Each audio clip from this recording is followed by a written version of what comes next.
বিসমিল্লাহির রহমানির রহিম। প্রিয় দেশবাসী, এটা অফ ক্যামেরায় দেওয়া অনেক ব্যক্তির মন্তব্য প্রতিবেদন।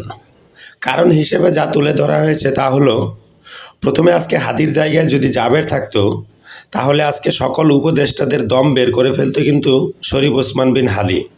সে তো একটা আসন পেলেই বলেছিল বাকি 299 জন এমপির দম বের করে ফেলবে। সাধারণ মানুষকে ভালোবেসে বা মূল্য দিতে যে ব্যক্তি এতটা ত্যাগী বা সাহসী হতে পারেন, সেখানে যদি আজকে তার কাছের লোক বা ডান হাতের মতো ভূমিকায় থাকা জাবের খুন হতো, তাহলে এটা বুঝতে পারেন কতটা তীব্র থেকে তীব্র আন্দোলনের মধ্যে সে নিয়ে যেত। তার মানে এটা বলছি না যে হাদির জায়গায় জাবের থাকলে ভালো হতো। মূল কথা হলো, জাবের কি পারতেছে হাদির বিকল্প হতে? আমরা মনে করি না, পারতেছে না। এটা জাবেরের দোষ নয়, কারণ হাদির বিকল্প শুধুই হাদি।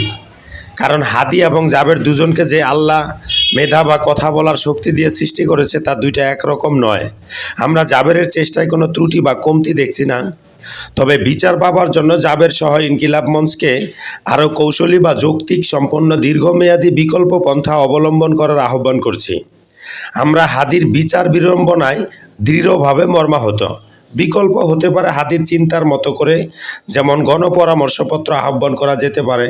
এটা একটা জাস্ট ধরন আর কি। মানুষ হাদির বিচারের জন্য তার মনের চাওয়া প্রকাশ করতে পারে, যাতে করে সেখান থেকে অত্যন্ত কার্যকর কোনো পরামর্শ পাওয়া যেতেও পারে, কিন্তু গণহারে জনসম্পৃক্ততা নিশ্চিত হয়ে যাবে। যেমন মানুষকে তিনি জিজ্ঞেস করতেন তারা কেমন ঢাকা আর চায়, এখন দেশের মানুষও বলবে তারা হাদির খুনের বিচার কেমনভাবে পেতে চায় বা হাদির খুনের কেমন বিচার চায়।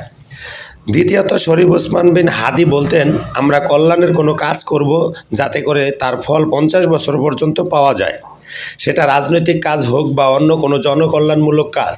তাহলে এমন চিন্তা করার আবির্ভাবক যিনি ছিলেন, তার খুনের বিচারটা এমন দৃষ্টান্ত হওয়া উচিত যাতে 100 বছর পর্যন্ত এই ধরনের অপরাধ করার ক্ষেত্রে কেউ দুঃসাহস না করতে পারে।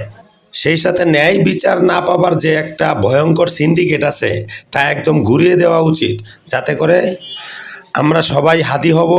শুধু এটা স্লোগান নয়, আমরা সবাই হাদি হয়েছি, এখন হাদির অসমাপ্ত কাজ করতে এসেছি, এই কথাই গর্ব করে সবাই বলতে পারে বা বলতে চায়।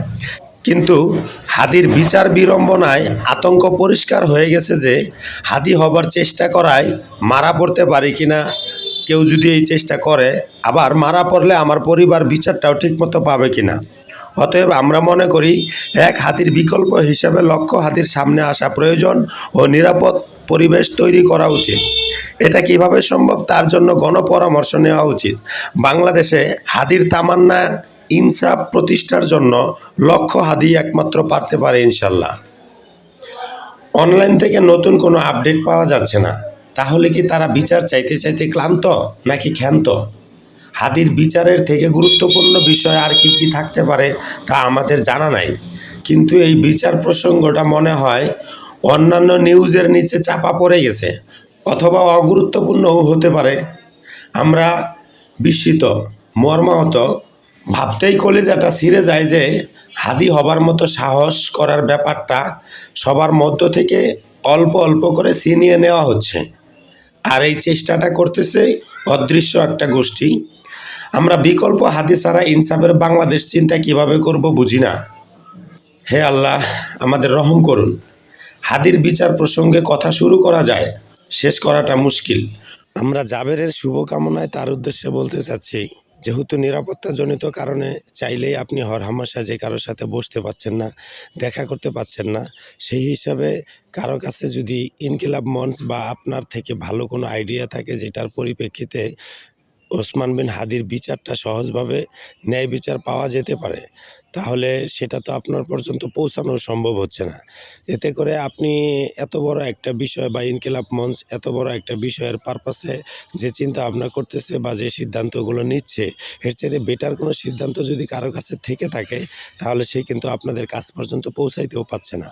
অতএব আপনাদের সিদ্ধান্তর অনুকূলে আইসা যদি ভালো বিচার বা ন্যায় বিচার পাওয়া সম্ভব না হয়, তো এমনটা হতে পারে যে ওসমান বিন হাদির বিচার না পাওয়ার জন্য আপনি দায়ী, এমন একটা মুখরোচক কথাবার্তা কেউ বলতেও পারে। জাস্ট এইটুকুই আর কি।